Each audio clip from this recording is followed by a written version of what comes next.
గత జన్మల కర్మఫలాలు లేకపోతే కుంటివాళ్ళకి గుడ్డివాళ్ళు ఎందుకు పుడుతున్నారని చెప్పి అడిగితే దాని విపి రెడ్డి జెనెటిక్ ప్రాబ్లం అని చెప్పాడు. బాంచత్. ప్రపంచం మొత్తం మీద ఎవరు చెప్పలేదు ఇంతవరకు ఆ విషయం. బైబిల్లో జెనెటిక్ ప్రాబ్లం అని ఎక్కడుందో ఫజ్లుర్ రెహమాన్ గారు చూపించాలి, విపి రెడ్డి చూపించాలి. విపి రెడ్డిని భుజానికి ఎత్తుకున్నాడు కనుక ఈయన.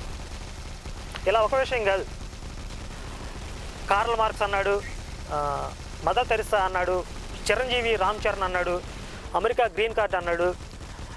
తర్వాత ఆత్మలు డోరు కొట్టి లోపల రావు, గోడలో నుంచి దూరి లోనికి వస్తాయని రామ్ గోపాల్ వర్మ సినిమా కూడా చూపించాడు. ప్రపంచం అంతా తిరిగి వచ్చాడు, బైబిల్ తప్ప. అవుట్ ఆఫ్ కాంటెస్ట్ మాట్లాడింది ఎవరు?